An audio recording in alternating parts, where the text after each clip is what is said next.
얼마 전에 지인한테서 이런 이야기를 들었습니다. 아침마다 공복에 올리브유 한 스푼씩 먹고 있다고 하더라고요. 혈관에 좋다고 어딘가에서 봤다고 하면서요. 그분이 실제로 꽤 오래 그렇게 해왔다고 했는데 저는 그 얘기를 듣고 솔직히 처음엔 좋은 기름이니까 괜찮지 않을까 싶었습니다. 그런데 집에 와서 조금 더 찾아봤더니 생각보다 이야기가 단순하지 않더라고요. 올리브유가 몸에 좋다는 건 자료에서도 반복적으로 나오는 내용이었습니다. 그런데 문제는 언제, 얼마나, 어떤 상태에서 먹느냐에 따라 그 영향이 꽤 달라질 수 있다는 거였습니다. 특히 아침 공복이라는 상태가 생각보다 예민하다는 내용이 계속 나왔습니다. 그래서 오늘은 아침 공복이라는 상태 자체를 먼저 이해해보고 거기서 올리브유나 들기름 같은 좋은 기름이 왜 조건에 따라 달라지는지, 그리고 공복에 실제로 도움이 된다는 음식들은 뭔지 제가 자료를 찾아보면서 이해한 내용들을 천천히 정리해 보려고 합니다. 구독과 좋아요는 저에게 힘이 됩니다. 먼저 아침 공복이 어떤 상태인지부터 짚어봤습니다. 수면 중에는 8시간 전후로 아무것도 먹지 않은 상태가 유지됩니다. 그 시간 동안 몸은 완전히 쉬고 있는 게 아니라 세포 회복이나 해독 과정 같은 일들을 계속 진행한다고 합니다. 그리고 아침에 잠에서 깨는 순간 몸은 에너지가 필요한 상태로 전환됩니다. 이때 혈당은 상당히 낮아져 있는 경우가 많습니다. 간이 밤사이 혈당을 유지하기 위해 저장된 글리코겐을 분해해 사용했기 때문이라고 하더라고요. 그래서 아침에 일어나면 빈속이라는 게 단순히 배가 고픈 상태가 아니라 혈당도 낮고 위산도 비어있는 상태라는 거였습니다. 저는 당연히 공복 상태면 뭘 먹어도 빨리 흡수되니까 좋은 것 같다고 생각했습니다. 그런데 찾아보니 그게 전부는 아니더라고요. 빠르게 흡수된다는 게 좋은 영양소라면 효율적이지만 몸에 자극이 되는 것이라면 오히려 그 자극이 더 강하게 전달된다는 내용이 반복적으로 나왔습니다. 그러니까 공복 상태는 흡수율이 높은 대신 자극에도 더 민감한 상태라는 거죠. 이 전제를 이해하고 나니까 이후 내용들이 훨씬 연결이 잘 됐습니다. 또 하나 찾아보면서 처음 알게 된 게 있었는데 아침에 코르티솔이라는 호르몬이 자연스럽게 높아지는 시간대라는 내용이었습니다. 코르티솔은 흔히 스트레스 호르몬이라고 불리지만 실제로는 기상 직후 몸이 활동 준비를 할 수 있도록 각성과 에너지 대사를 조율하는 역할을 한다고 합니다.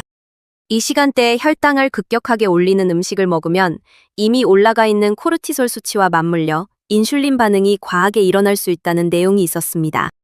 결국 아침 공복은 그냥 배가 고픈 상태가 아니라 호르몬적으로도 꽤 특별한 시간대라는 게 제가 찾아보면서 새로 이해한 부분이었습니다. 이 부분이 제가 가장 흥미롭게 봤던 부분입니다. 공복에 피해야 할 음식이라고 하면 보통 커피, 탄산음료, 빈속의 술 이런 것들을 떠올리실 겁니다. 물론 이것들도 자료에서 반복적으로 언급됐는데요. 그것 말고도 의외로 자주 언급된 것들이 있었습니다. 먼저 빈속에 마시는 냉수나 아이스 음료입니다. 자고 일어나서 냉장고에서 꺼낸 찬물을 바로 마시는 분들이 꽤 많은데 찬 음료는 공복 상태의 위장 점막에 급격한 온도 자극을 줄 수 있다는 내용이 있었습니다. 완전히 나쁘다는 게 아니라 아침에는 상온이나 따뜻한 물이 더 낫다는 이야기가 자료에서 많이 나왔습니다. 두 번째가 과일 주스입니다. 건강하다고 생각하기 쉬운데 섬유질이 제거된 상태에서 당분만 남아있어 혈당이 빠르게 치솟을 수 있다는 내용이 반복됐습니다. 특히 공복에는 이 반응이 더 강하게 나타날 수 있다고 하더라고요. 과일 자체를 먹는 것과는 다른 이야기라고 이해했습니다. 세 번째가 흰빵이나 정제된 탄수화물류였습니다. 이건 많이들 알고 계시겠지만 공복 혈당이 낮은 상태에서 급격히 올리는 음식을 먹으면 그 뒤에 오는 혈당 하락도 빠르고 크다는 내용이 있었습니다. 그 패턴이 반복되면 오전 내내 에너지가 들쭉날쭉해지는 이유가 여기에 있다고 이해했습니다. 그리고 네 번째, 이게 오늘 핵심적으로 짚어볼 부분인데요. 올리브유나 들기름 같은 좋은 기름을 공복에 그냥 마시는 방식이었습니다. 저도 처음에는 올리브유가 좋은 기름이니까 공복에 한 스푼 먹는 건 당연히 괜찮겠다고 생각했습니다. 변비에도 좋다고 알려져 있고 혈관에도 좋다고 하고 유튜브나 건강 관련 콘텐츠에서도 꽤 자주 언급이 되니까요. 그런데 찾아보니 그게 전부는 아니더라고요. 일단 칼로리 밀도부터 이야기를 해봐야 할 것 같습니다. 올리브유 1티스푼에 들어있는 칼로리가 약 40칼로리 정도라고 합니다. 그냥 숫자만 보면 크지 않게 느껴질 수 있는데 문제는 이게 순수한 지방으로만 이루어진 칼로리라는 거죠. 단백질도 없고 섬유질도 없고 포만감을 만드는 다른 성분이 없이 오직 지방만 들어온다는 겁니다. 자료를 보니 올리브유 한 큰스푼, 그러니까 15ml 기준으로 약 120칼로리 정도가 된다고 하더라고요. 공복에 이걸 마시면 장 자극을 통한 변 배출 효과는 있을 수 있지만 동시에 아무런 다른 영양소 없이 칼로리만 높게 시작하는 아침이 된다는 내용이 있었습니다.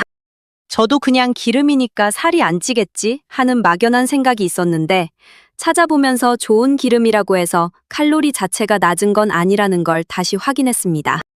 불포화 지방산이 풍부해서 혈관 건강에 도움이 되는 건 맞지만 그 효과는 다른 나쁜 지방을 대신할 때나 음식과 함께 적당량을 섭취할 때 이야기라는 게 자료에서 반복됐습니다. 들기름도 비슷한 맥락에서 이야기가 나왔습니다. 들기름에는 오메가3 계열의 알파-리놀렌산이 상당히 풍부하게 들어있다고 합니다. 이 성분이 혈관 염증을 낮추고 심혈관 건강에 도움이 된다는 내용이 자료에 반복적으로 나왔습니다. 특히 들기름의 오메가3 함량은 식물성 기름 중에서 상당히 높은 편에 속한다고 하더라고요. 그래서 건강기름으로 알려진 것 자체는 충분한 이유가 있었습니다. 그런데 문제는 열에 약하다는 부분이었습니다. 들기름은 산화 안정성이 낮아서 가열하면 산화가 빠르게 진행된다는 내용이 있었습니다. 오메가3는 열에 취약해서 조리에 사용하면 오히려 산화된 지방산이 생성될 수 있다는 내용도 반복됐습니다. 그래서 들기름은 나물무침이나 완성된 요리에 마지막으로 살짝 넣는 방식이 영양학적으로 더 맞는 방향이라고 하더라고요. 공복에 들기름을 마시는 방식은 장 윤활 효과를 기대한 경우인데 그 효과 자체가 아주 없는 건 아닐 수 있지만 칼로리 밀도가 높고 다른 영양소가 없는 상태에서 순수 지방만 들어오는 구조이기 때문에 매일 공복에 마시는 습관으로 자리 잡으면 의도치 않게 지방 섭취량이 누적될 수 있다는 내용이 있었습니다. 여기서 제가 찾아보면서 가장 중요하게 생각하게 된 부분이 있었는데요. 올리브유와 들기름이 좋다는 건 전체 식단 구성 안에서 포화지방이나 트랜스지방 대신 선택했을 때의 이야기라는 거였습니다. 아침 공복에 그냥 한 스푼씩 마시는 방식이 그 효과를 더 키워주는 건 아니라는 내용이 자료에서 반복됐습니다. 그리고 한 가지 더, 올리브유를 공복에 먹으면 담낭을 자극한다는 내용도 있었습니다. 지방이 들어오면 담낭이 수축하면서 담즙을 분비하는 반응이 생기는데 공복 상태에서 갑자기 순수한 지방만 들어올 경우 담낭이 강하게 수축하면서 담석이 있는 분들에게 통증을 유발할 수 있다는 내용이 자료에 있었습니다. 모든 사람에게 해당하는 이야기는 아니지만 담낭 관련 이상이 있는 분들은 특히 주의가 필요하다는 내용이 반복됐습니다. 결론적으로 저는 이렇게 이해했습니다. 올리브유와 들기름은 분명 건강에 도움이 되는 기름입니다. 다만 그 도움은 공복에 혼자 마시는 방식이 아니라 식사 안에서 다른 영양소와 함께 적정량을 섭취할 때 의미가 있다는 거였습니다. 여기서부터는 찾아보면서 반복적으로 긍정적으로 언급됐던 것들을 정리해봤습니다. 먼저 미지근한 물입니다. 이게 가장 단순하지만 자료에서 가장 먼저 나오는 내용이기도 했습니다. 수면 중에 수분이 손실된 상태에서 위장을 자극하지 않고 수분을 보충하는데 미지근한 물이 가장 적합하다는 내용이 반복됐습니다. 기상 직후 공복에 물을 마시는 습관이 소화기 준비와 신진대사 활성화에 도움이 된다는 내용도 있었습니다. 두 번째가 계란이었습니다. 단백질과 건강한 지방이 함께 들어있어서 혈당을 급격하게 올리지 않으면서 포만감을 줄 수 있다는 내용이 자료에 반복됐습니다. 자료를 보니 계란에 포함된 단백질이 공복 상태에서 근육 분해를 늦추는 데 도움이 될 수 있다는 내용도 있었습니다. 특히 중장년층에서 근육량 유지가 중요한 이유와도 연결이 된다는 내용이었습니다. 세 번째가 통곡물이나 귀리 종류였습니다. 흰 쌀밥이나 흰빵보다 혈당 상승 속도가 느리고 섬유질이 포함되어 있어서 포만감이 오래 간다는 내용이 자료에서 반복됐습니다. 귀리의 경우 베타글루칸이라는 수용성 섬유질이 콜레스테롤 수치에 긍정적인 영향을 줄 수 있다는 내용도 있었는데 이 부분은 예전에 혈관 건강 찾아볼 때도 나왔던 내용이라 반갑게 보였습니다. 네 번째가 바나나였습니다. 공복에 바나나를 먹는 것에 대해서는 의견이 나뉜다는 내용도 있었는데요. 빈속에 먹으면 혈당이 빨리 오를 수 있다는 쪽과 마그네슘이 풍부해서 심혈관에 도움이 된다는 쪽이 함께 언급됐습니다. 자료를 보니 바나나 단독으로 공복에 먹는 것보다 단백질이 포함된 음식과 함께 먹을 때 혈당 반응이 더 안정적이라는 내용이 있었습니다. 바나나 자체가 나쁜 게 아니라 혼자 먹는 방식이 포인트라고 이해했습니다. 5번째가 견과류였습니다. 아몬드나 호두 같은 견과류가 공복에 조금 먹었을 때 포만감을 주면서 혈당 반응을 안정시키는 데 도움이 된다는 내용이 자료에 반복됐습니다. 다만 견과류도 칼로리 밀도가 높기 때문에 한 줌 정도로 양 조절이 중요하다는 내용이 함께 나왔습니다. 여기까지 정리하면 이런 것 같습니다. 공복에 어떤 걸 먹느냐도 중요하지만 결국 아침 식사 전체의 구성이 어떻게 되느냐가 더 큰 그림이라는 거죠. 자료를 찾아보니 아침 식사를 구성할 때 반복적으로 강조된 조건들이 있었습니다. 첫 번째는 단백질이 포함되어야 한다는 것이었습니다. 단백질이 포함된 아침 식사는 포만감을 오래 유지시키고 혈당 반응을 완만하게 만드는 데 도움이 된다는 내용이 자료에서 계속 나왔습니다. 계란, 두부, 요거트, 견과류 같은 것들이 여기에 해당한다고 하더라고요. 두 번째는 섬유질이 있어야 한다는 것이었습니다. 채소, 과일, 통곡물 등에서 오는 섬유질이 혈당 상승 속도를 늦추고 장 건강에 도움이 된다는 내용이 반복됐습니다. 아침에 채소를 먹기가 어렵다는 분들도 많은데 자료를 보니 통곡물 오트밀에 과일을 조금 넣는 것만으로도 충분한 섬유질을 섭취할 수 있다는 내용이 있었습니다. 세 번째는 건강한 지방을 식사 안에 포함하는 것이었습니다. 이게 올리브유나 들기름 이야기와 연결되는 부분인데요. 기름 자체를 공복에 마시는 방식이 아니라 계란 요리에 올리브유를 소량 사용하거나 나물에 들기름을 마지막에 넣는 방식으로 식사 안에 녹여내는 것이 훨씬 현실적이고 효과적이라는 내용이 있었습니다.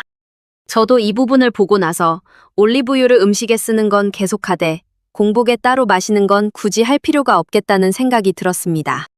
제가 예전에 이런 댓글을 본 적이 있습니다. 아침에 올리브유 한 스푼씩 먹기 시작한 뒤로 배변이 훨씬 편해졌는데 계속해도 되나요? 라는 내용이었는데요.